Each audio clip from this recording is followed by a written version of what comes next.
welcome to another episode of Paradox, Untold Stories from Athletic Directors. I'm Dr. Dustin Smith, and my co-host is Dr. Danielle Lapointe. And before we get going, we want to say thank you to our sponsor, which is Ticket Spigot, the official ticketing sponsor or provider of the NIAAA. So we have a little unique setup today, and we'll get to our guest here in a minute, and he may chime in. But let me just say this before we get too far into this. A man that can go by one letter is as cool as they come in my book. And that makes it easy for my friend Steve Throne that he can spell and say that both. But we'll get to Xavier here in a minute. But before we get started, we got to get, I won't say personal, but it is a little personal. I'm going to kick it to my sidekick, Danielle Lapointe, to talk about a little medical minute that we're introducing in this episode. Yes. Unfortunately, we wanted to take a minute to kind of talk about something that's personally going on with me, but I really think it directly speaks to athletic directors and coaches out there. So bear with us for a minute as we kind of stray away from our funny side and get a little serious. But I recently found out that I actually have some cancer on my face. It is where my ear and my face meet. So over on the side. So last week on Wednesday, I went under surgery to have that removed. And the reason that I really want to get this information out there is because I think this is a direct correlation to me being years of a PE teacher and a coach where we weren't allowed to use the gym and I had to coach outside all day long. Then I was an outdoor coach, to being an AD where I didn't miss games for 5 years and I was going right to games right after school, making sure practices and things on the field were okay. Now, granted, I'm in Florida, but I do think this really speaks to everybody across the country where we need to say something to your outdoor coaches, to your younger coaches about taking care of themselves. Because what happened with me is, even though it was a small spot, my hair is covering it right now. If you are watching this on YouTube, it did require a skin graft. So they had to take skin from behind my ear and my neck area, and they had to graft it to my face. I will show you. But now I have a bandage that is actually sewn to my face. It will be there for 2 weeks because I had to skin graft new skin there. So while this is basal cell cancer, it's most common and the best kind, they say, to get. It has very real consequences. And I'm currently dealing with that right now, and I don't want any other AD or coach to have to deal with that. So if you are an ED, maybe talk to your outdoor coaches. Wear your sunscreen. They have like a powder sunscreen that you can wear on your face now. That's a brush, so it doesn't sweat and go into your eyes. I highly recommend that. But just be kind of mindful of it. Wear a floppy hat, whatever you need to do to protect yourself. But this is a very real thing that can happen in our profession. I'm in my 30s and this is happening, and I don't want this to be a common thing in our profession. So I used to buy polos as a gift for my coaches, but maybe outdoor coaches, you should buy them one of those big hats or something. Just kind of think outside the box to offer them. Even some just words of, hey, don't forget your sunscreen would be a good thing, because I don't want people to be as stupid as I was and end up in the situation that I am in. So let me ask this question, Danielle. Since you are a doctor and I'm a doctor, and sometimes you need a second opinion, and people request that, but you call them a big floppy hat.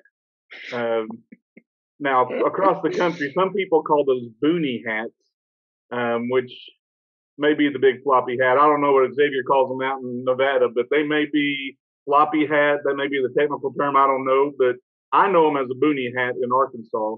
But they do cover. Make sure they're wide enough that they're covering the head and neck area, obviously, so the sun's not hitting it where it's not really doing any good. But I do think that's important that Danielle gets that information out there. As uncomfortable as that may be, we all get exposed to the sun. As ADs, we're outside, but our coaches so much more are out there as well. So be cognizant of that, and learn from this situation from Danielle. The good news is it's not life-threatening, it's treatable, and she's got it taken care of. So that's a huge positive, obviously, for this podcast, because Paradox with only one person is not a pair. so we don't get to make that. Single doc doesn't work We'd as have well. to change the name, and then we'd lose listeners and all of that fun stuff.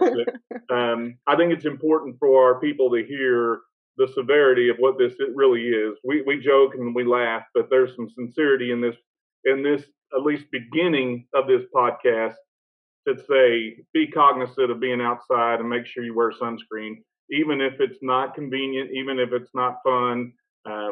Your health will thank you later. Yes, and I can't stress that enough, because coming, right from college and going into coaching, and I was teaching PE at the time. That was the last thing on my mind. And now I go back and I'm like, oh, I didn't have a doctorate then. That's probably the problem. Right.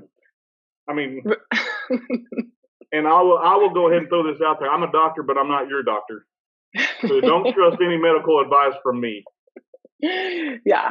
So I just want to, one of you see it. I tried to cover it up the best I could so nobody can see it, but it is a very real thing with real consequences, and just didn't feel right to not acknowledge it when we talk about funny stuff, but we kind of get serious sometimes and get deep. And I guess today was my day to go deep, right, Dustin? Yeah, right off the bat. I mean, I don't know that I can swim out of that or not.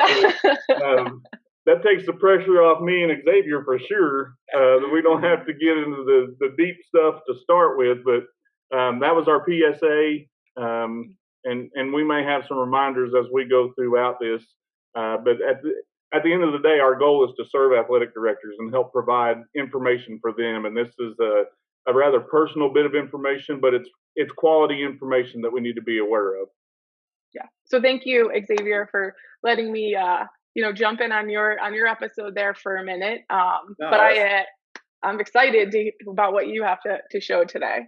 No, you're good. Listen, a former PE teacher as well, former coach, and we used to call them bucket hats. I mean, right. LL Cool J used to rock them. Right. Maybe a little different, but maybe we can bring that back. And but the sunscreen on the ears, on the nose. I mean, a lot of people just put them on their arms, whatever. But the face is definitely, that's the money maker. So you want to make sure you keep that right. Sunglasses are huge. And I know a lot of people, they like, you wear long sleeves and it's 105 degrees outside. But hey, if you wear like that white long sleeve, that mesh fabric, it's not that bad. And then, it covers you up. It's just that extra layer of protection. So, I hope you get better soon. I hope that heals quickly. But definitely there's a lot of us that are out there that, and especially in our 20s, like, we're invincible. It's no big deal. Exactly. I'm right there with you. But if you don't do it, then mama may knock you out, or mama may tell you to knock you out. We'll go a little LL Cool J on you a little bit. Yeah, no, I see what you did there. I love it. I mean, and you two being, Arkansas, yes, we have sun, but it's not like what you guys have on a regular basis. And we'll talk about where X is from here in a minute and discuss that. But the sun is real, and you don't play around with the sun. It's undefeated. So make sure that you take your precautions. And if that's the bucket hat like LL Cool J, and I appreciate X bringing that up, because that brings me back to, when I was in the mid-'90s, and Danielle may not remember that, but I remember the mid-'90s and what LL Cool J was at that time. But I know who LL Cool J is. Sometimes we have to culture her. We have to make her well-versed, X. So I'm just going to tell you that from the front end. Let's see how well-versed she is. What does LL Cool J stand for?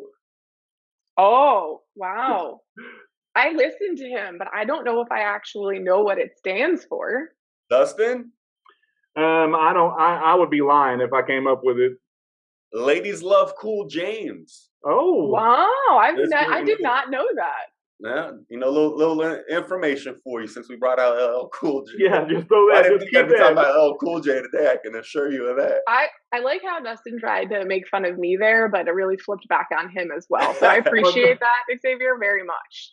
I mean, I can't even change my name to something cool like that. Like Xavier can go with X. I got to stay with Dustin. There's really nothing I can do that can make my name sound cooler, but. LL Cool J, now that I know, then I got more respect for him then. That's bold. I like that. we've had you've heard a little bit from Xavier. He's been dropping knowledge already, dropping some truth that we didn't know about, spitting some hits. I mean, he may be able to write a rap. I don't know, but we'll talk about that in a minute. But we're honored today to have Xavier Antheaume with us, and Xavier's out in Nevada, and we'll talk about this and our paths crossed because of some mutual friends that Xavier and I both have. Steve Throney, who's been a past guest on this episode or this podcast. Throney is he's large. He commands presence when he walks in the room, and he would self-admit that he's 6'9", 6'10", whatever he is, and a biscuit and gravy shy of 350.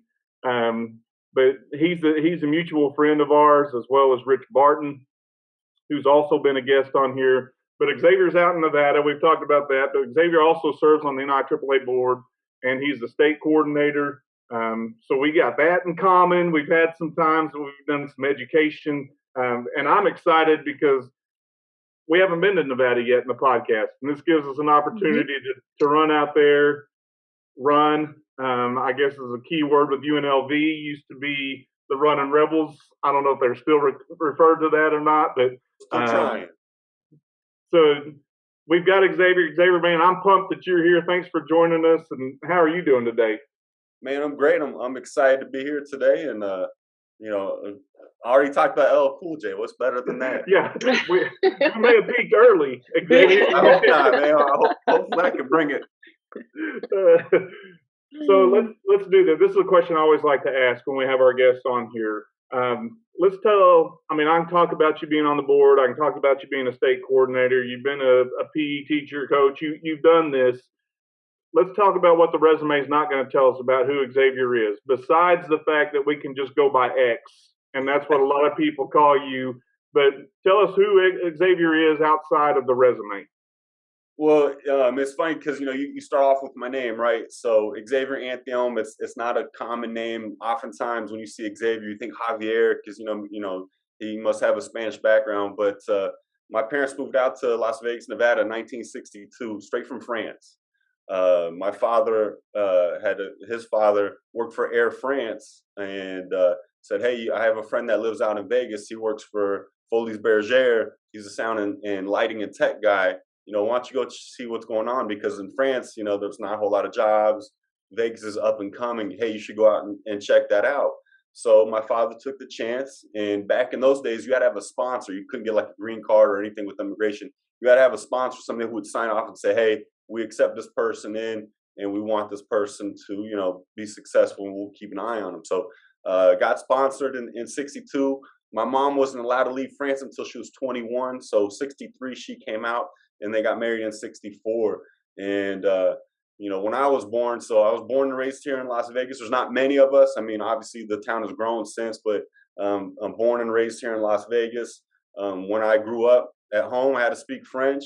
At school, I was allowed to speak English. Back then, we didn't have ELL. So I would have probably been termed ELL as I was growing up.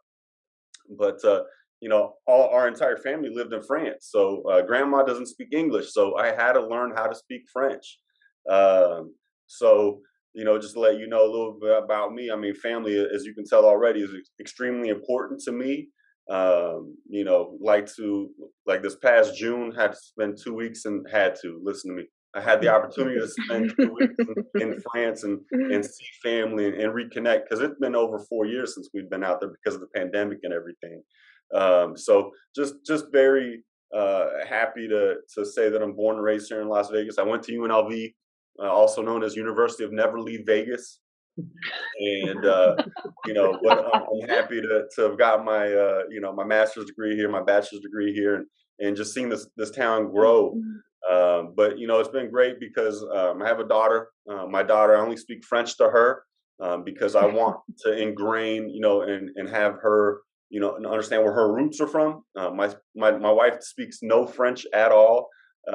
So it's just something that, you know, that I get to have the opportunity to kind of to teach her. And then obviously going to France just to immerse her, to have her, you know, get with family, she has to now speak in French to her family, which is a little challenging. She doesn't like to talk to me back in French. She'd rather just go, which is easier in English. But that's just something that we've done, and just a story that I know I kind of let you guys know about beforehand was 4 years ago. I had the great opportunity to go to Russia and go to the World Cup, and soccer is big in our family.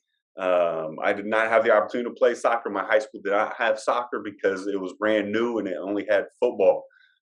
So did not have the opportunity to play. I had to play tennis instead, which was fine. But yeah, so went to a World Cup. I'm gonna tell you, if you ever had the opportunity to go to a World Cup, I encourage it. Qatar 2022 might be a little challenging, not gonna lie. I'm not gonna make this one, but I'm definitely gonna make it when we go to Canada, United States, and Mexico. And I'll tell you what, I went with my father. He was 78 at the time, and we went and watched Denmark versus France. It was a 0-0. It was like the worst game you could go to, but it was just the unity that you could see from everybody wearing their jerseys and singing and dancing, and everybody was together. Even though we were against Denmark, man, we were friends with the Danish, and you just had a whole bunch of other communities that were out there that were just up and representing. So what a great opportunity. I encourage it again strongly to everyone. And I'll tell you what, after we went to Moscow, we went to France, and I was on the Champs-Elysees July 14th, and that's when France won the World Cup. I'm going to tell you, I had an interesting experience on that. I was trying to go to Paris to go to the Parc des Princes, where they had all these TVs set up so that you could watch the game, since obviously the game was in Moscow. And they had way too many people, so they shut the park down. So I couldn't get in. I'm like, well, what am I going to do? So I try to walk around, and I trying to find a bar, maybe something anywhere that I could get in. And just along the Champs-Elysees, there was a bar, and it was an open air bar, and they had a huge TV. So here I am with a whole bunch of other French people just standing in front of a bar watching the game. And it was a memory I will never forget, because obviously France won. My wife and daughter, they were at the Louvre, and they came out, met us up, and then pandemonium just broke out, chaos. But it was controlled chaos because everybody was excited, thrilled that we had won. I mean, people were serving champagne out the windows, shaking bottles and popping champagne tops. It was amazing. We were supposed to go to the Eiffel Tower, the top of the Eiffel Tower, to have dinner that night. Supposed to meet my parents there. And they shut down the Eiffel Tower, saying, no, we just won.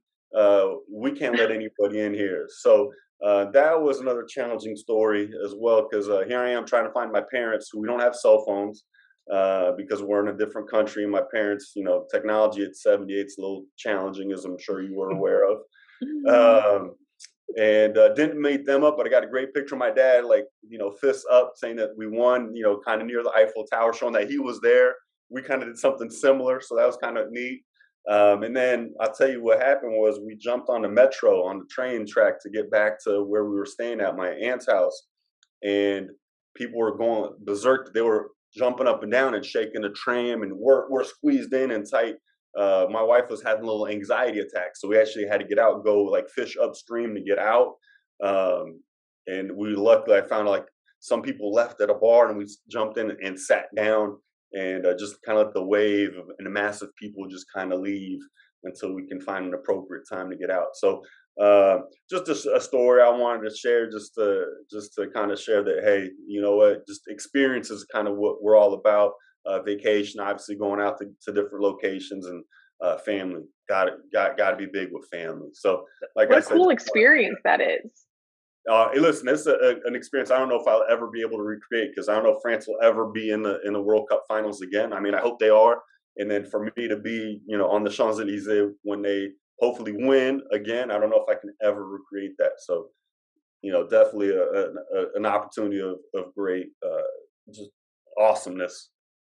So I want to go back, X, to your parents going to Vegas and leaving out there. And I've heard, I mean, you said you never leave Vegas, and that's what UNLV stands for. But I've heard the phrase, what happens in Vegas stays in Vegas. So I guess you are the exact, I mean, you live that out. What happened there stayed there. So you've been there the whole time.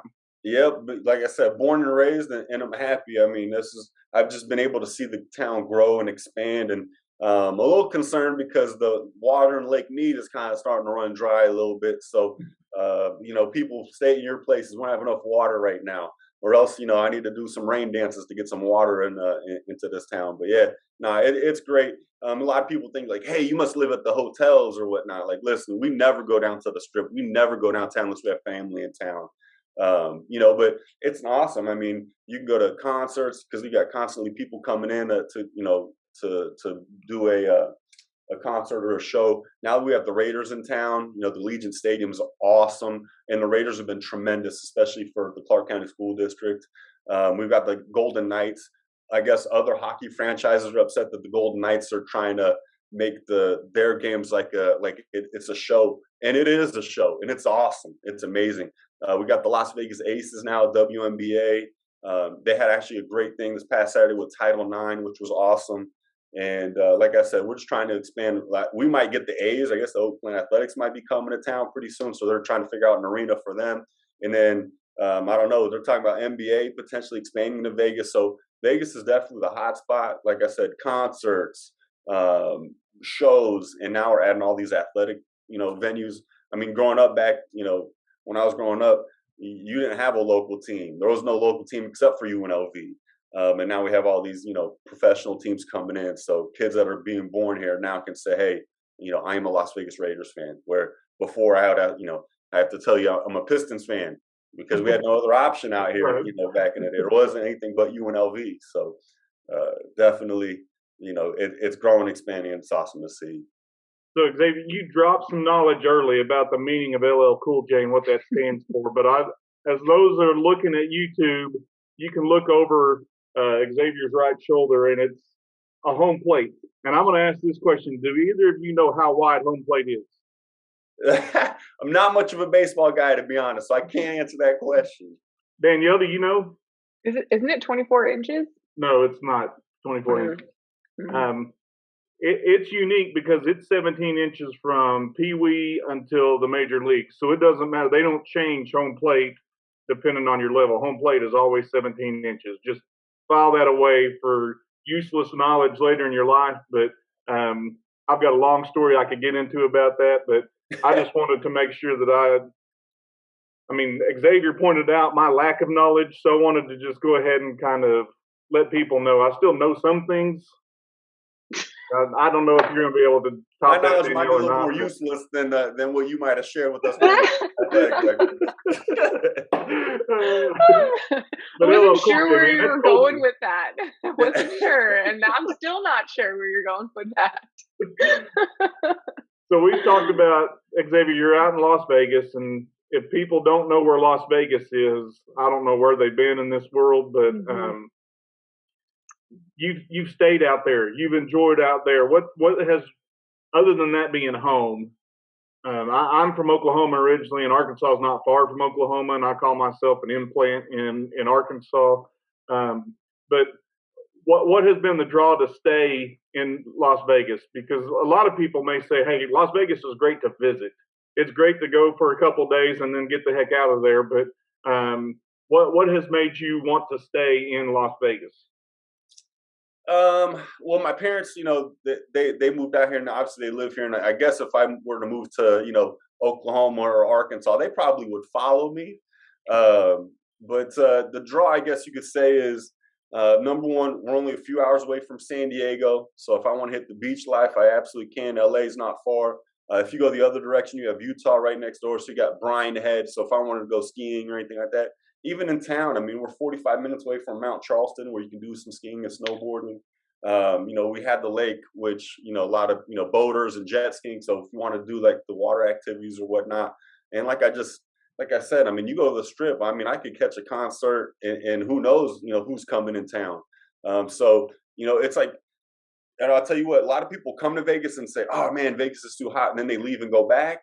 But the cost of living, life in Vegas is too good. They all end up coming back and just saying, we tried to leave, and we just, everybody keeps wanting to come back to Vegas. So, and then personally for me, like I said, I grew up here. I went to UNLV. I got a job out here. And then, once you're in the district, listen, I'm going to do my 30 years and retire and then go on to do something different. I don't know what that is yet. I still got to figure that part of my life out. But hey, to say that I can retire at 53, listen, that's not a bad thing. Not a lot of people can say that. Just kind of the positives of working in the school district. So I kind of had the idea of maybe going to college level early on in my career, but once you find a person that you want to be with, and you kind of start establishing your life, and it's not all about you. You got a family to think of, so roots are planted, man. I'm not going anywhere until retirement. And if LL Cool J brings back, if he has a throwback concert, he may do it in Vegas. You might be able to get my Kango hat on. I'm gonna represent inside. You may have a sign that says, "I know what LL Cool J stands for."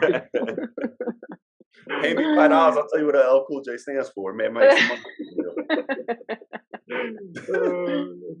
well, let's talk some stories. I mean, you told us a great experience that you've had, and I mean, I think that's what's great about sports is just the experience that people can have. And you think about even Danielle being a Tampa Bay Lightning fan, and even though they got beat for Lord Stanley's Cup. Too soon. Just the experience being a game for that. I've got people who live in Arkansas. Arkansas was in the College World Series, and so they were living and breathing everything about Arkansas baseball at the time. And that experience of being in Omaha at the World Series, or being at Oklahoma City for the Women's College World Series, or any of those sporting events, I think athletics brings out some experiences we don't get to experience on a daily basis. Going to take a math test, you don't get to have the experience of winning a World Cup and what that really is like. So sports provides that. And I know you've got a couple experiences. I know one experience we're going to get to at some point we're going to get to talk about. But let's talk some stories. Tell us some things that people may just be like, did that really just happen in the world of athletics? Well, I got three that I'll share with you, and then I kind of go in order of when it happened. Like, I guess I'm gonna give a brief part of my resume, just real quick. Is that like Danielle, listen, I was a PE teacher. I taught 2 years elementary, opened up a brand new middle school for 3 years, and that was a big thing. You talked about Vegas, man. It seemed like every year, like more schools and more schools are popping up. Currently, we have 36 high schools, 57 middle schools. We're the fifth largest school district in the nation, with about 320,000 kids in school. So after I did my 3 years at middle school, I went to the high school. I got recruited to the high school at Liberty High School in Henderson, Nevada, and spent 7 years there. 6 of those I was athletic director, PE teacher. I was coaching tennis, coaching basketball. And then Chaparral High School was a school that was considered a turnaround school because it had a 34.2% graduation rate. So what they did was they cut 50% of the staff. So 50% custodians, administration, teachers, everything. It's 50% cut. I was asked to come over. I'm like, why do I want to leave a school that we just did such great things and we're starting to build? Life is good to go to a school that's at 34.2%. And they just recruited the heck out of me and said, hey, listen, we want you to help us bring us back to, where Chaparral was, because Chaparral was one of the major 90s. In the 90s, they were winning everything. And, now they hadn't won much. So went over there. I was the AD 1 year. I was coached golf. I didn't want to coach golf, but we had nobody else that wanted to coach golf. I just wanted an AD only. But I got suckered into coaching girls and boys golf. And there's more to that moving forward. And then after that, did my 1 year, went 2 years as a dean, 2,500 students, dean of discipline by myself. That was another experience. That's a whole another segment that we can go on. And the things that you see and the things you can't make up, man, that's that. Bring a camera crew with me as a dean, and I will show you some reality TV. It will be a huge market seller. But after I did my 2 years, again, stayed at Chaparral, and then I became an assistant principal. And I'd say one of the first meetings that I had was, listen, I was an athletic director at Liberty High School. I'm an assistant principal. I know everybody essentially on campus. Life is good. Our graduation rate's moving up. We're heading a great trajectory. Listen, I need you guys to tell me about the good. I need you to tell me anything that comes up that's bad, anything that's really ugly, because I can't catch a left hook when I walk into the office and not know what's going on. So communication was something that we really wanted to make an emphasis on. And, if they had any games of concern that, they felt like I should be there, obviously I'm going to be at most of the home games anyways. But if there's just that game, let me know. I want to be there. I want to support you. Right. So 3 stories I got for you. One is about bowling. I know that sounds kind of like he's going to talk about bowling right now, but I'm going to talk about bowling. The year prior to me becoming athletic administrator, our team was involved in a state championship for bowling. We had a bunch of juniors that were really good. And at the time, the NIAA had made a statement that you were only allowed to bowl in a certain amount of matches. And then if you surpassed that, then you would lose your eligibility. Well, during the state championship, apparently the bowlers on the Boulder City side, which is a community that's not far from Henderson, Las Vegas, they're about a 30-minute drive. They had a really good team. Found out that one of our bowlers had kind of exceeded those limits, and whistle blew right before the state tournament. So we had to kind of put a renegade kid in that wasn't very hot. Ended up losing it. So coming into this coming school year, they said, hey, we have to go and bowl at Boulder City. Can you be there just to protect us in case anything odd or crazy goes down? I'm like, sure, no problem. It's bowling. It's fine. I'll tell you that, we've got a plethora of hotels, as you're aware of, here in Vegas, and there's a lot of places that have bowling alleys. And the place that we go bowl, there's like 52, 56 lanes. I mean, it's massive. It's massive. When we went to Boulder City, there's 8 lanes. And 8 doesn't seem like, hey, you got 8 lanes, but it's 8 lanes in the size of a cafeteria. I mean, it was just exactly 8 lanes that could fit in there. And I think the whole town of Boulder City, knowing that we were there and we were the runner-ups, were there inside that bowling arena. And I can't even call it an arena. I'm just the bowling space. Myself and my athletic director, we made it a point to be there. And we got in there, and I'm like, and I think they were shocked that we were even walking in. They're like, who are these guys? Really? Chaparral brought administration to our bowling match? Yes, we're here. We're going to support. We're going to essentially protect. Bowling, when you think about it, kind of when you watch bowling on TV, everybody's kind of like pretty quiet. All you hear is like the banging of the ball against the pins. No, they had signs. They were cheering. There was cheerleaders. I mean, this was a ruckus. I never thought bowling was going to be this crazy. And, I told you a little bit of a story that I had to coach golf. Well, when I was a golf coach, I had a young man who was a student of special needs. Great kid, quiet, smiling, like nothing bothered him. Like he was oblivious to everything. And he was a hell of a bowler. But it kind of overwhelmed him a little bit being in that scenario because, hey, golf, you're by yourself, kind of, coach is kind of following you around in a cart. And now bowling, it's just like, hey, I'm with my buddies and I just get to roll this ball and I'm pretty good at it. And people aren't very loud. They're kind of respectful. But this was not the case, as I said. So coach is a little bit concerned about the young man. So went over, spoke to him. We had a good conversation and talked to the team, essentially said, hey, it's noisy for both teams. And let's just focus on one thing, is getting this ball that you're really good at throwing and making sure you knock those pins down that are in front of you. Because once you knock those pins down, and if you knock them all down, that's going to make the crowd quiet real quick because we're going to knock them down more than that. And for him, it was just like, okay, I can do that. And then I said, hey, listen. And, my athletic director was not quite the size of Steve Throne, but a good-sized gentleman too. He was like, I brought Mr. Blotus with us too. And he's here to make sure that we're safe and secure. So you just got to handle your business. And you know what? We ended up winning that match. And, even with the Ruckus Arena, we took care of business and we won that state tournament that year as well. We had, like I said, a bunch of juniors the year prior that now are seniors, and it was just our time. So I was very fortunate that my coach had the forethought to say, hey, please make sure you're at this match. And it was a good deal that we were there.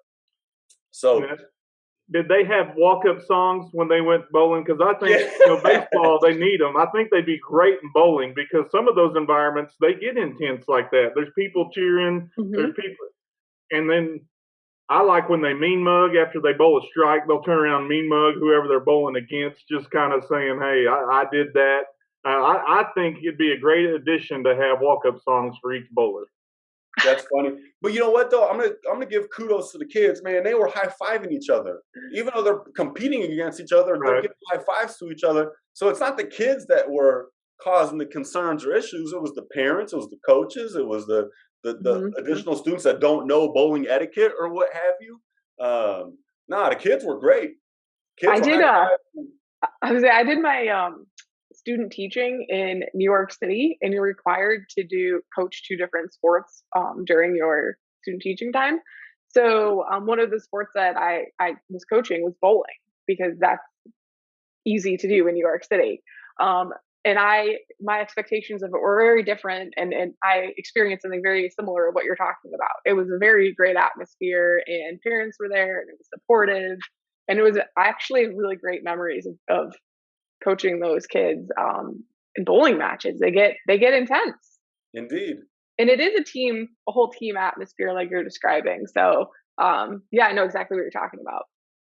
Yeah, But so that, like I said, that it was just it was cool, like from an outside observer, like, man, this is awesome. But when you're like the kids, you're like, oh my God, this is not what I'm used to.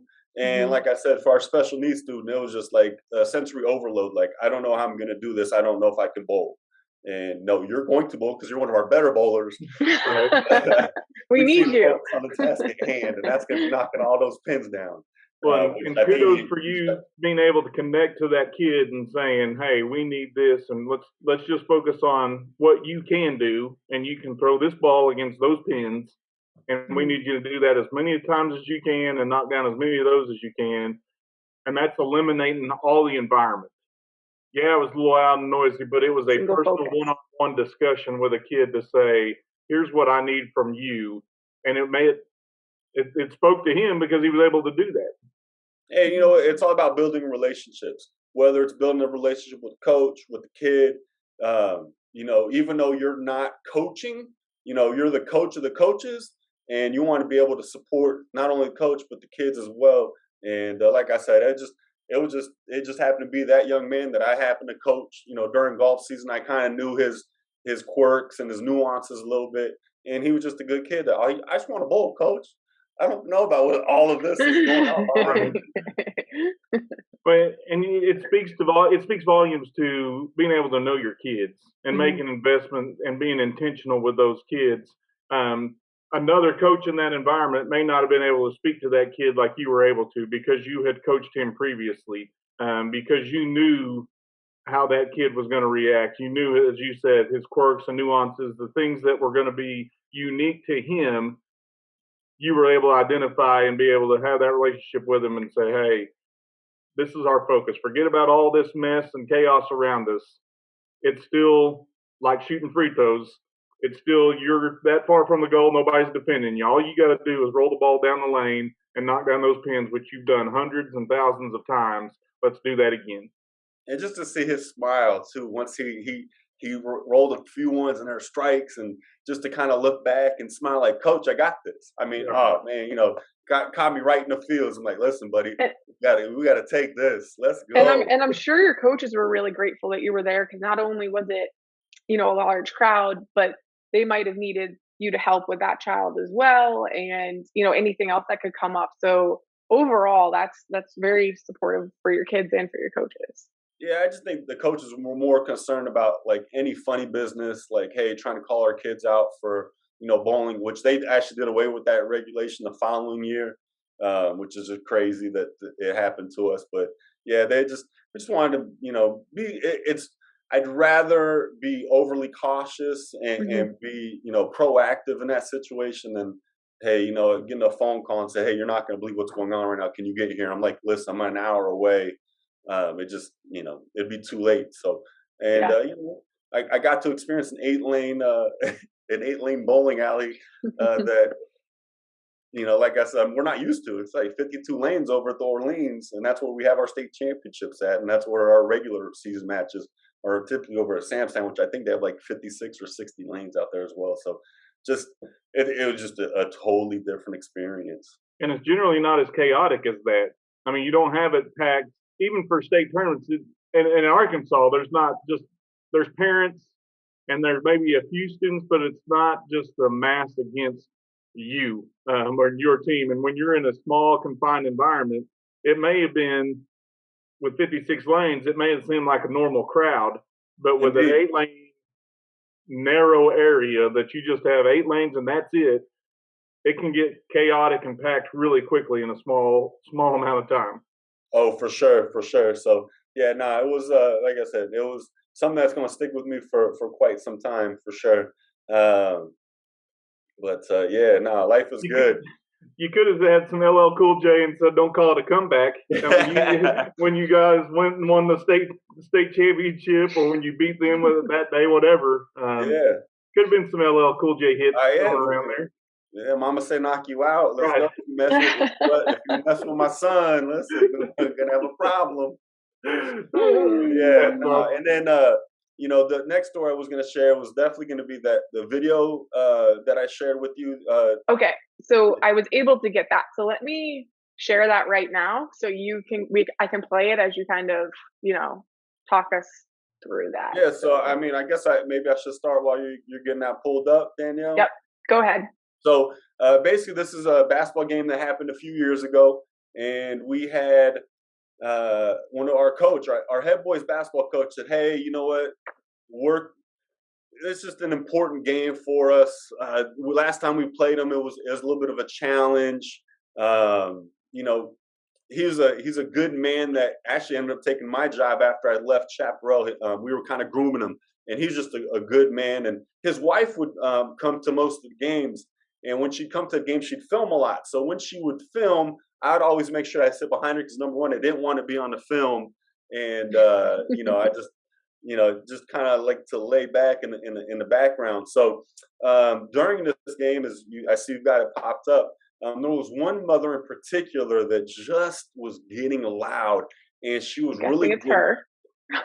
Yeah, it would be the young lady, yes, in the striped shirt, and she was just getting real loud.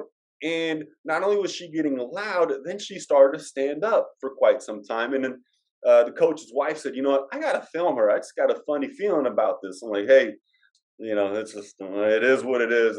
I'm not, this is an away game again. Not concerned about it. This is not my event. I just want to make sure that our kids are safe and our kids are good." And yeah, so she stands up and then she gets closer to the court. The other team calls a timeout, and when the team calls a timeout, this mother proceeds to take it upon herself to see that she's just not happy. So what she'll do here, and I don't know, it's probably gonna happen here shortly. She ends up walking across the court nonchalantly, like So nonchalantly, though, like she's yes, supposed yeah, to be just there. walking across like I just need to go to the other side of the court. I don't feel like taking the long way, so I'm just kind of Yeah. cut across. And Hmm. as she cuts across, she I mean, makes she even like throws a wave out here in a minute. I feel like, yeah, oh oh hi. yeah, she's waving to some friends. And then, as you can see, she gets right into their bench and kind of pokes her head in. And what I'm curious about, the coaches don't do a whole lot. They just kind of keep their backs to her, and you can tell that she's obviously not happy. So she kind of wiggles her way into the huddle. Again, the coaches don't do anything. You can see she gets really upset. She's on the players saying that, hey, essentially they need to step their game up and really kind of trying to get them fired up and really just kind of barking at them to, that they need to play better. You think she's going to go back, but she's not done yet. She goes back, and the coaches, you see, they're just standing around. They're not doing anything. They don't acknowledge her. They just kind of keep her there, and she kind of, game's about to start back up, and she's ready just to kind of keep, watch the game from the bench. As you can see, then a school police officer and the assistant principal over athletics ends up showing up and escorting her out. But yeah, she just wasn't very happy with the way the game was going, and she had all the right to be because I think we were spanking them pretty good. But wow, I just so feel like there. there's a moment here where like she really gets hyped. Like she's like she just starts. I don't know if she's yelling at the coaches, and at first I thought she was yelling at the coaches, but now I feel like she's yelling at the kids, and the kids are listening. Yeah, if you can see the gentleman in the yellow shirt, he's actually there, kind of like maybe describing like an out of bounds play or a side ball out of bounds play, and she just kind of overtakes the whole speech and really, and again, when she was in the stands, she wasn't negative or berating any of our kids. She was just wanting to see the kids hustle, work harder. Her message wasn't bad, but the follow through and how she decided to, all of a sudden be an assistant coach on the team, or maybe even take the head job, was definitely different. Again, something. What you can hear in the audio version of this is you can hear the warning sound for the buzzer that says, "Hey, you got 15 seconds till you got to come out." And then she did it all within the time frame of the timeout. She didn't extend that past that. There wasn't a delay of the game.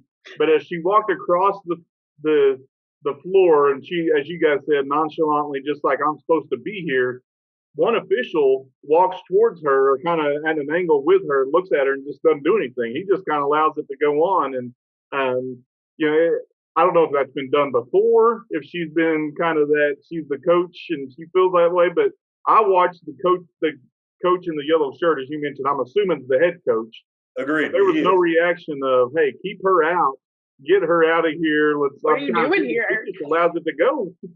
And the 3 assistant coaches just kind of, okay, like it's no big deal. They move over, they make space so she can get in the huddle. Yeah, it's unbelievable. And listen, I'll tell you what we did once we had that video. Coach shared it with us, and she ended up putting it on, YouTube or what have you. But that has been a teaching tool with our department for the remainder of the years. Like, you will not allow this to happen. If we have any parents decide to come towards you or any of our kids come first, and you will, politely let the, parent know that they need to, get off the sideline or what have you. But yeah, we're not going to let a parent just kind of hang out in our huddle. And see, and as you said, that was a road game for you. That wasn't a home game, so you're Correct. Not quote unquote the administrator in charge. Obviously, Correct. We tell our coaches or our administrators, you're not responsible for their fans. Correct. So when you go somewhere, you're obviously not going to know them. You're not going to know their students, and we're not going to put you in an environment where it's not going to be safe for you. But you notice, I even see some of those fans that are sitting around there. They act like it's no big deal either. They saw like it was just something that happened all the time, and maybe it was, and it was unique for you guys. But I still can't wrap my mind around being an administrator and not having some kind of plan that somebody's not tackled or that they prevent her from getting to that point. I mean, the fact that she was able to walk all the way across the court, get in the middle of the huddle and get in the middle of those kids, and then when the horn sounded, that's when the police came and escorted her off. I think there's a lot of time between there that you could have addressed that long before they did. I feel like she was so, I'm just assuming, but I feel like she was so calm and she wasn't screaming as she was running across the court. She was so calm. It's kind of hard to tell, is she just crossing the court? What are her intentions here? And I feel like maybe that's what delayed that. I don't think it's okay. I'm just saying, I feel like that's what maybe delayed it.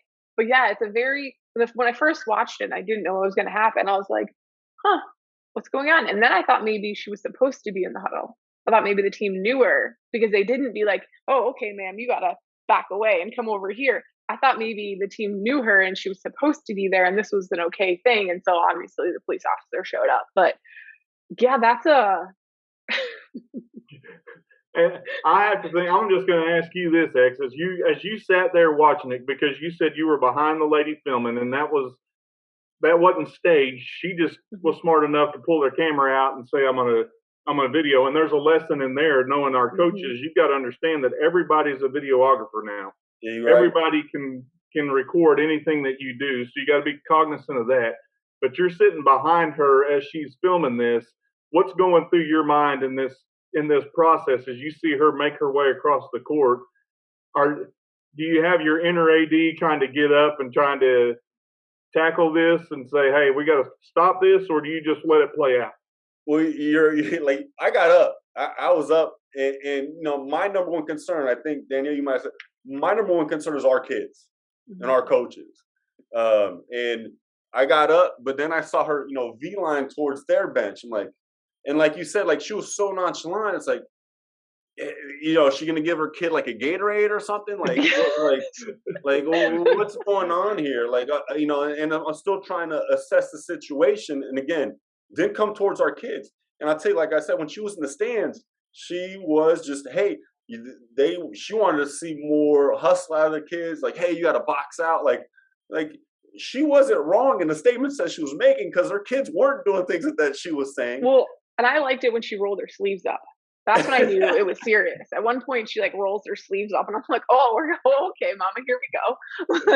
Yeah, and then when you see her go into the huddle again, she's not addressing any of the coaches. You see her addressing. I'm assuming one of them had to be one of her sons, and then addressing the other ones like, "Hey, you guys got to pick your game up. Like, you guys aren't looking good right now. This team's really kind of putting it on you." And seeing that, and and obviously when I'm standing up, and I kind of see that. I think one of the officials actually kind of stepped out to grab the school police officer, and I think the AP was right there. So that's how things kind of moved kind of quickly enough. Had she stayed there, I'm likely going to go walk over to the AP and say, "Hey, I'm not sure if this is right."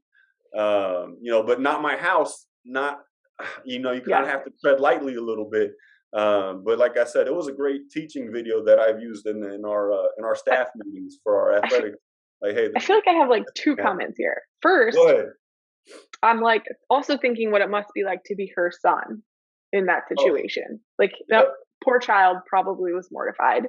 And my other thought is like, she didn't do a bad job. The kids were listening. They were intense. She had her sleeves rolled up. She was calm until she needed to really pipe them up. I mean, did you offer her a job afterwards? I don't know. But if you do have a parent like that, I think that you have to have the witness to be able to kind of spy that parent, if you understand what I mean. Kind of keep an eye on that parent. Or if that parent has made, or is kind of loud or whatnot, that hey, maybe you need to go up and just go into the stands and sit next to the parent, just kind of have a conversation with them and say, hey, this is who I am. Here's what I see from you. I understand your messaging and the need for that, but I just can you take it a step down a little bit. And obviously, I don't know if they had done like we like to do preseason meetings with the families and everything, where we bring the parents in and kind of give them our expectations. I'm not sure if that occurred, but if it did, maybe a reminder of our expectations. I know some schools, what they'll do is they'll break out the yellow card and say, hey, you're on a yellow, one more and you're out, with the red card. So I know that some people also give note cards where they have like, kind of some expectations written on there so that, hey, here's just a reminder of what we're seeking and looking for. I never use those to be honest, but I also knew that if I had any parents that I had concerns with it, I wanted to make sure they knew who I was and what we're going to do. And just, I wanted to make everything positive and try to be uplifting and try to make it so that it didn't get to that level. So I think what's really cool is that once the timeout ended, she stood there like she was part of the coaching staff. Oh, like yeah. She was going to coach the rest of the game there. She just stood there like this is no big deal. And I'm curious to know if the school police officer didn't come over, the AP didn't come over, and the game would have started, what the coaches would have done. Would they have moved over, like kind of given her own seat? I was going to say, it looked like she was going to sit down at one point. So I think she would have. I think she would have just stayed there. But yeah, that was. What would the coaches have done, though? Would they have been like, hey, you're fine. Just sit there with us. Hang out. He would have stood behind. As a matter of fact, why don't we invite other parents from the stand down to sit with us as well, since, we already have one parent down here. And I've had some coaches that may say, hey, you want my job? Here, try it. You're so smart up there in the stands. Come try it for a little bit, see how that works out for you. That's what some of my coaches may have done. Yeah, and you know what? She might have taken you up on your offer. Right. As a matter of fact, let me go ahead and show you how to run this clipboard. Get out of this man-to-man. We need to get into that 3-2 zone right now. We need to start trapping out of that. But it's very cool that you brought that video. So if you want to see the video, you can go watch this on YouTube. But it's very cool that you brought the video, because usually when you expect to hear about a crazy parent that did this, it's going to be a lot more exaggerated and yelling and running. And this was not that. This was so calm. And it was the calmest upset parent I've ever seen. Yeah. And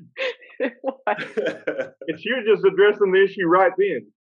Why wait, 24 hour, we always give the 24-hour rule. If the parent's upset, hey, 24 hours, let's meet the following day, Mhm. let's get our emotions out of it. Nah, she was intent on handling it that right now. And no concerns with the coaches. She was concerned about the players not playing up to their abilities. And I'm just amazed the coaches just stood there and let that happen. I mean, one of them kind of signaled a couple times to say, hey, it looked like, hey, we need somebody here. I don't know who he was signaling to, but it looked like he was trying to say, but the head coach, I'm assuming, was down there just he was still doing his business. Hey, we're doing this inbounds play. He seemed to be unfazed by her presence at all. Even after the timeout and she's still standing there, he doesn't acknowledge her or nothing. He's just standing there just like, hey, this is everyday stuff here. Yeah. I would have liked to see the assistant coaches take a little bit more initiative in speaking with the parent, or just trying to, without touching her, just kind of guiding her away from the huddle. Right. Obviously the one coach, like you said, kind of signaled, but outside the signal, he didn't even have the, Well, and you're saying like she was saying good, positive things. Delivery was wrong, but we don't know that. Yeah, when you see it, you don't know. But like, she was just like, "Come on, boys, you gotta hustle." She was being loud. There's no question. Obviously, that's why Coach's wife started like, like this is not going right." So she, you guys got, it was just work harder, hustle. You guys need to box out. Like, she was just more into the game and the boys being successful than the boys were. And I think that was what was most upsetting.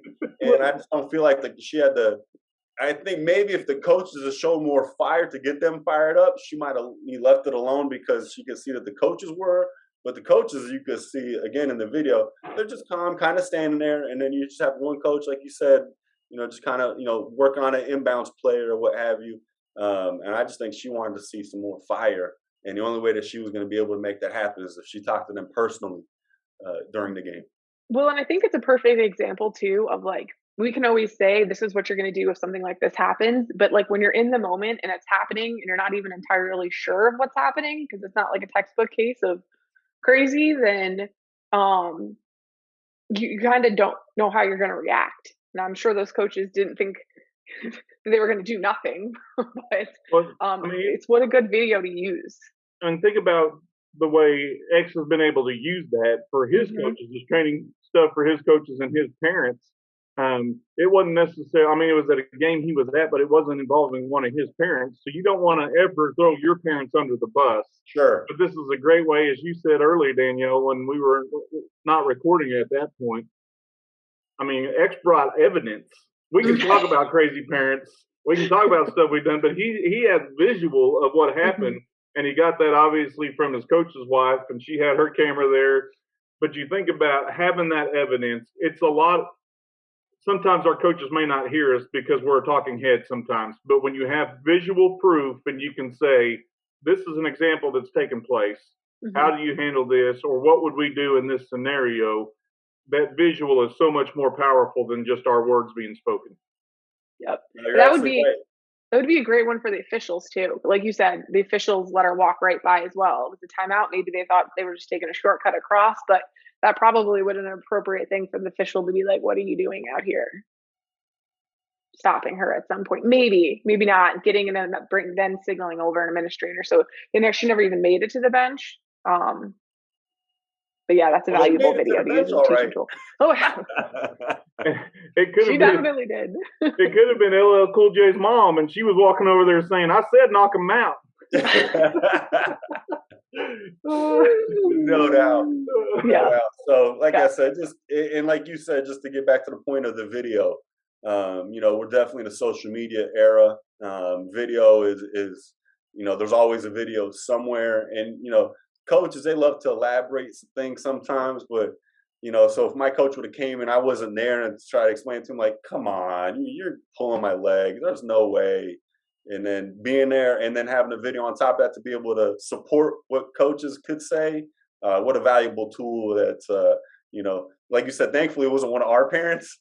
Right. Definitely show it and not get that. Hopefully that kid doesn't transfer to our school.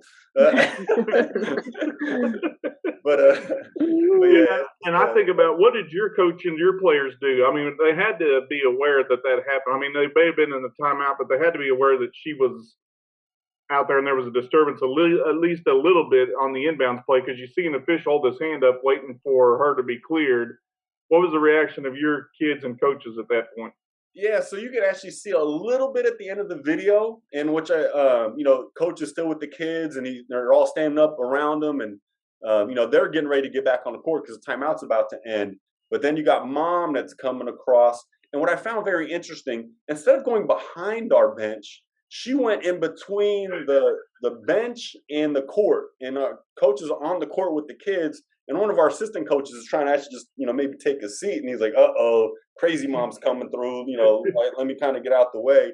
And our coaches did a great job in making sure that, our kids weren't, popping off or saying, hi, crazy, you know what I mean? So kudos to them. But yeah, it's kind of a weird situation that I can't make up. And she didn't have vertical stripes on. She had horizontal stripes. So she wasn't an official by any means. So, I mean, I think if I'm that official, I look at that thinking, sweet Moses, am I really seeing what I think I'm seeing right now? Somebody walking across there.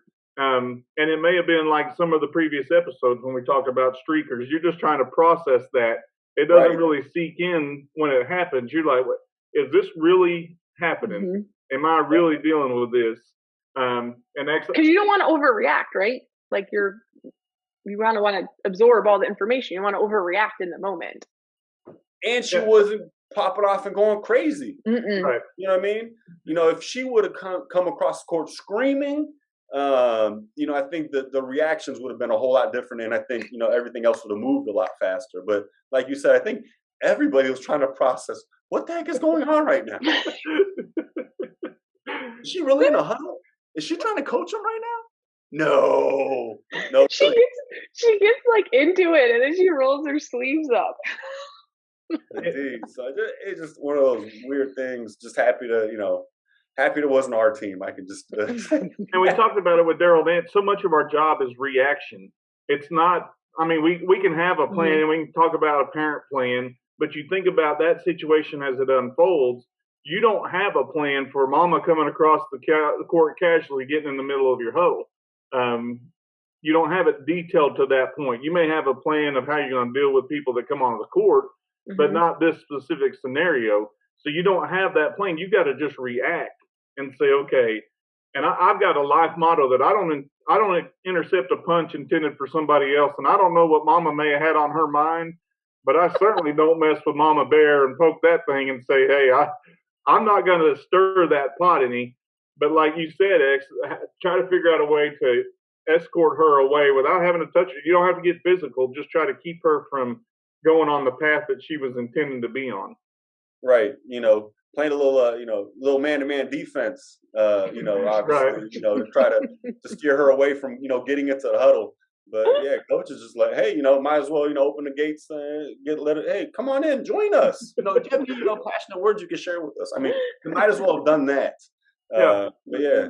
Could have trapped out of that. That could a little bit sometimes too. He could have boxed her out so she couldn't get in. But. Could have worked on the trap in the corner. Could have had another coach come and you just live that out. This is what I mean for you to do right here. So yeah, maybe take a charge. That way, she can't come back to any more games. Right. Get over that shoulder. You got to take that out. Right? I mean, I'm trying to find ways. I mean, I don't want to trespass anybody, but hey, you take one of my coaches out, you got to get trespassed. I don't know. You start thinking about that because everybody's got a camera at that point. Even when you take a charge, you may be moving. They may have to say that's a block and you're not able to do that. There's a teaching moment in that. But you think about some of that stuff. And even in that moment, everybody's got a camera. So if that had gotten physical, then of course that's on the news and everybody's seeing that. Whereas this scenario, it's on YouTube and you use it for your coaches now. But it didn't get physical. It didn't get violent. It was just a mom that was trying to make her point to kids that she thought should have been playing harder. A passionate mom, yeah. Mm-hmm. And you know what? Who doesn't appreciate someone who's passionate about something? But if you really think about if she went a different direction, she could have gone sideways real fast. And now she's in front of all your kids. If she could have slugged somebody, she could have, Monica Seles, you remember that back in the day? I mean, who knows? You just don't know. So I just wasn't thrilled, like I said, with those coaches not just being like an open door to let her in do it. Like I really wish they would have just kind of given her some guidance, like, hey, we understand. Hey, we'll talk to the kids. Hey, you know what I mean? Until they got somebody over instead of just trying to point and say, hey, can you help me? Like that. I just wish they would have taken more ownership, and that's something we talked about too. Was just, hey, protect our kids, and that could have gone south. Thankfully, it didn't, and it was just a passionate discussion about playing harder. But it could have gone south, and you just don't want to see those things go south, especially in this day and age. Well, and you talked about it early on in one of your administrative roles. You don't want to take a left hook from something you don't know about. Correct. And as an assistant coach, your job is to help protect the head coach, protect your kids. And at some point, that may mean, hey, I've got to just step in here and prevent this from happening. This isn't the norm. This isn't either the norm or is this allowed? And at some point, you've got to be able to take a stance and say, hey, we ain't going to do this. And maybe you just usher her out, like you said. And there's a coaching point. We always ask about takeaways, and I think there's been a multitude of them that we've taken away from this story. But as you look at that, training for assistant coaches, training for your head coaches, training for your kids, training for administrators to say, hey, here's an example, and here's just throw it at them and say, how could we have done this better? How could we have dealt with this? As an assistant coach, how would you have dealt this? We call it role play. We may put them in a scenario and say, this is what happens. How do you deal with that? And I think that's an educational moment for a lot of people involved in this process. And it's so funny because, common sense, when I showed it to our basketball coaches, I'm like, hey, guys, what would you have done different? Like, we want to let her in the huddle, coach. I'm like, okay, common sense is yes. And if, but who knows if we haven't talked about this, you might have done the same thing. So, like I said, again, teachable moment, and we learn from it, and we're going to move forward. And again, just thankful and blessed that it wasn't with us as well.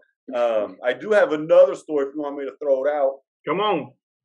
All right. And this, again, I'm not really giving you the funnies. I know you guys look for the funny pieces, but this one for me was my last year as athletic administrator before I transitioned into the district athletic office. Our soccer team, our boys soccer team, was one of the better teams. In Vegas, we have 5 classifications, and we were in a preseason tournament at one of the local high schools, and we're playing against the school that had just won the 5A season tournament. And we were a 4A team. We were really good. We had a team full of juniors, and our kids, we knew that we were going to be good, and our kids knew that they were good.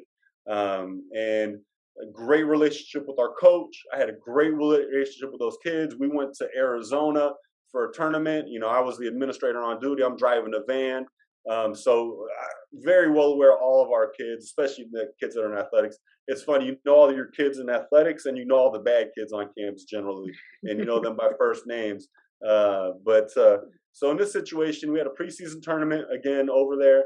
We played against Las Vegas High School, which is the 5A state champ, and they were up on us early 1-0. And the match was very chippy, very chippy. Kids were chirping, and we had some yellow cards that were flying. So officials were trying to keep the game under control.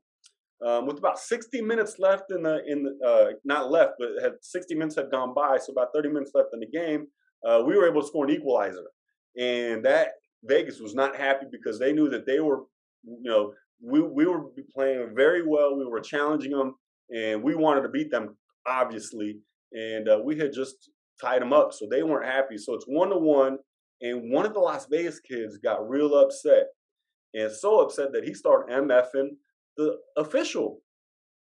And the official obviously does not appreciate being MF'd. What do you think he did? Bam, he throws up a card. And I can't, honestly, I can't remember if it was yellow or red. I think it ended up being a red, I can assure you of that. Because the kid not only do MF, now he goes and gets into the official's face and kind of like doing the pointing and the gesturing, and it was a Hispanic kid, and so he started kind of lacing some Spanish towards him as well, and there wasn't some very kind words. And then our kids, thinking, kind of getting caught up in the moment, start chirping with their kids even more. I'm like, oh my God, Like Mm. if we start getting to something because something that we didn't do, we just tied up a game against the 5A state champs. We got to get something figured out. So our coach was spot on. He jumped on the field immediately, pushed our kids to the sidelines. Mind you, as this is going on, some of the Vegas kids are over here trying to stop the Vegas kid from continuing to berate the official and get in his face. So as this pandemonium is going on, I'm screaming at our kids. Screaming is a strong word, but I'm just like being real loud. Hey, all our guys, grab your stuff. I want them off the bench. I don't want them on this field right now because the Mhm. situation is negative. That I made them grab all their bags. The assistant coaches with me. Our head coach stayed on the field, and I pushed them all towards the east end zone. And just we're getting away from this situation. This doesn't involve us. Once they can get this thing figured out, like we'll come back and play the last 30, but get us away from this. Their coach never got off his chair to stop the situation. If anything, our coach is going above and beyond to try to calm everything down, but we're more worried about our kids. So long story short, boom, kid gets ejected. Now the rest of the kids are upset. We got parents that are upset in the stands. It was just a very negative situation. And this is a semifinal game in this preseason tournament. So we needed a winner to figure out who was going to go to the finals. And when it's a 1-1, are we going to play the rest of this game or like Yeah. what's Yeah. going on? You know, so kind of a negative situation. Again, another teachable moment that I'm writing, notes mentally saying, hey, if this ever occurs, here's our plan of action. Obviously, again, we've talked about the Del Sol mom that went across the court and how our coaches should handle things. So our coach was, again, very good. His assistant coach was very good about making sure our kids were safe. But anyway, game ends. They just call the game. Game is over. And we're like, well, what now? It's 1-1. Are we going to flip a coin? Like, how is this even fair? So ended up finally that the officials met with the tournament directors instead of like killing our game and saying that it's over. They gave us the win because of the situation, and we ended up winning the tournament. So it ended up being pretty positive. But again, kind of a crazy situation. Again, you would have told me about it. I'm like, all right, you're kind of overplaying this, but nah, it was live. It was real. I'm so thankful coach let me know about, hey, we're playing the 5A state champs. Really love to have you come out and support. Of course I want to come out and watch this game. And man, thankfully I was there just to, nothing would have changed for me not being there. I'm sure coach would have handled it, but like I said, I could see what I saw. And what's interesting is that the principal at the time, who wasn't there, used to be a former AP when I was a dean at Chaparral. So I was able to give him a phone call real quick. I'm like, you're not going to believe this. I'm not playing this over the top. And he's like, okay, I'll take care of it. So again, just, like I told you at the very beginning, I want to know about the good, the bad, and the ugly. And if you need me to go in a away game, I'm happy to go in a away game.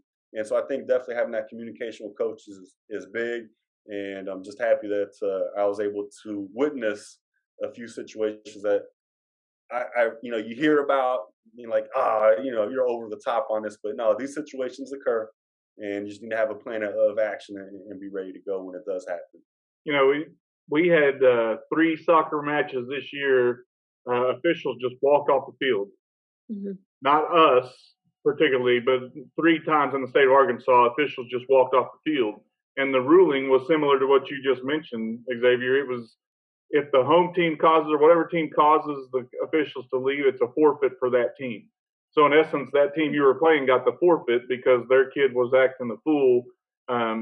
We were actually in one of those games, and we were down 6-1, and we ended up getting the forfeit because their coach got ejected, and the official just walked off the field and said, "We're done." We called the game. There were 7 minutes left, and we ended up winning that game by forfeit. So it's a consistent theme that I'm reassured about, that it's consistent not just from Arkansas, but from state to state. They look at that and say, if you cause the game to be ended, then you forfeit.